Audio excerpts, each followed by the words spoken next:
Hi friends, आप लोग कैसे हैं। आपका अपना चैनल साहिल एजुकेशन पॉइंट में आपका स्वागत है।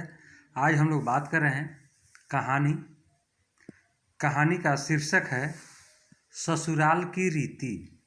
कहानी का शीर्षक है ससुराल की रीति। एक लड़की विवाह करके ससुराल में आई। घर में तो उसका पति था, एक सास थी और एक दादी सास थी। वहां आकर उस लड़की ने देखा कि दादी सास का बड़ा अपमान तिरस्कार हो रहा है। छोटी सास उसको ठोकर मार देती, गाली दे देती। यह देखकर उस लड़की को बड़ा बुरा लगा और दया भी आई। उसने विचार किया कि अगर मैं सास से कहूं कि आप अपनी सास का तिरस्कार मत कीजिए, तो वह कहेगी कि कल की छोकरी आकर मेरे को उपदेश देती है, गुरु बनती है। अतः उसने अपनी सास से कुछ नहीं कहा। उसने एक उपाय सोचा। वह रोज काम धंधा करके दादी सास के पास जाकर बैठ जाती और उसका पैर दबाती। जब वह वहाँ ज़्यादा बैठने लगी तो वह सास को सुहाया नहीं। एक दिन सास ने उससे पूछा कि बहू वहाँ क्यों जा बैठी। लड़की ने कहा कि बोलो, काम बताओ। सास बोले कि काम क्या बताएं, तुम वहाँ क्यों जा बैठी। लड़की बोली कि मेरे पिताजी ने कहा था जवान लड़कों के साथ तो कभी बैठना ही नहीं, जवान लड़कियों के साथ भी कभी मत बैठना। जो घर में बड़े बूढ़े हो उसके पास बैठना, उनसे शिक्षा लेना। हमारे घर में सबसे बूढ़ी यही हैं और किसके पास बैठूं। मेरे पिताजी ने कहा था कि वहाँ हमारे घर की रिवाज नहीं चलेगी, वहाँ तो तेरे ससुराल की रिवाज चलेगी। मेरे को यहाँ की रिवाज सीखनी है, इसलिए मैं उनसे पूछती हूँ कि मेरी सास आपकी सेवा कैसे करती है। सास ने पूछा कि बुढ़िया ने क्या कहा। वह बोली कि दादी जी कहती है कि वह मेरे को ठोकर नहीं मारे, गाली नहीं दे तो मैं सेवा ही मान लूँ। सास बोली कि क्या तू भी ऐसा ही करेगी। वह बोली कि मैं ऐसा नहीं कहती हूँ, मेरे पिताजी ने कहा है कि बड़ों से ससुराल की रीति सीखना। सास डरने लग गई कि मैं अपनी सास के साथ जो बर्ताव करूंगी वही बर्ताव मेरे साथ होने लग जाएगा। एक जगह कोने में ठिकड़ी इकट्ठी पड़ी थी। सास ने पूछा, बहू ये ठिकड़ी क्यों इकट्ठी की है। लड़की ने कहा, आप दादी जी को ठिकड़ी में भोजन दिया करती हो, इसलिए मैं पहले ही जमा कर ली। तो उसकी सास कहती है, तू मेरे को ठिकड़ी में भोजन कराएगी क्या।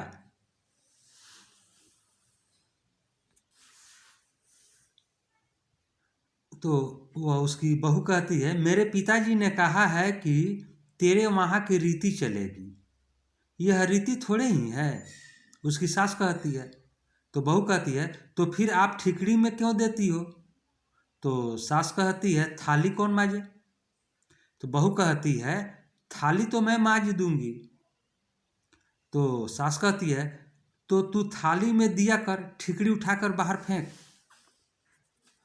अब बूढ़ी माँ जी को थाली में भोजन मिलने लगा।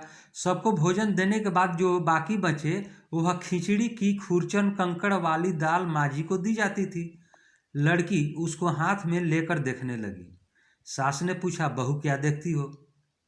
तो बहू कहती है, मैं देखती हूँ कि बड़ों को भोजन कैसे दिया जाए। तो सास कहती है, ऐसा भोजन देने की कोई रीति थोड़ी ही है। तो सास बहू पूछती है, तो फिर आप ऐसा भोजन क्यों देती हो। सास कहती है, पहले भोजन कौन दे। तो बहू कहती है, आप आज्ञा दे तो मैं दे दूंगी। सास कहती है, तो तू पहले भोजन दे दिया कर। पतोहू कहती है कि अच्छी बात है। अब बूढ़ी माँ जी को बढ़िया भोजन मिलने लगा। रसोई बनते ही वह लड़की ताजी खिचड़ी, ताजा फुल्का, दाल साग ले जाकर माँ जी को दे देती। माँ जी तो मन ही मन आशीर्वाद देने लगी। माँ जी दिन भर एक खटिया में पड़ी रहती।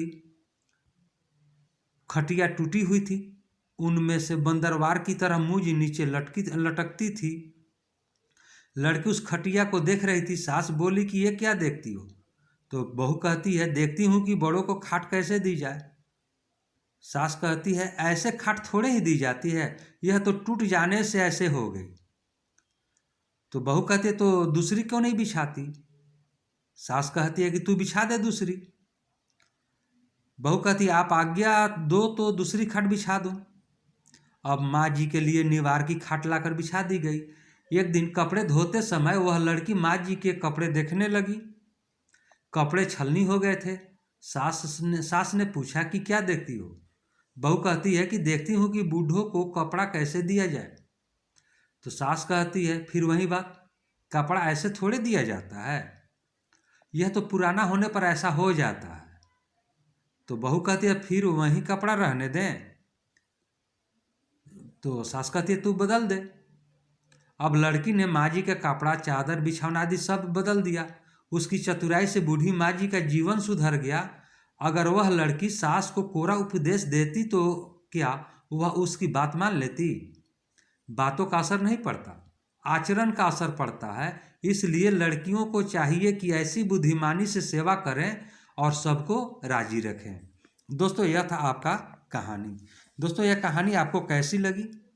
कहानी पसंद आया हो तो वीडियो को लाइक करें, शेयर करें। चैनल पर नए हैं तो चैनल को सब्सक्राइब कर लें, बेल आइकन का बटन दबा दें कि आपको अच्छी से अच्छी कहानी मैं देता रहूं। अब हम लोग अगले वीडियो में मिलेंगे, तब तक के लिए जय हिंद, जय भारत।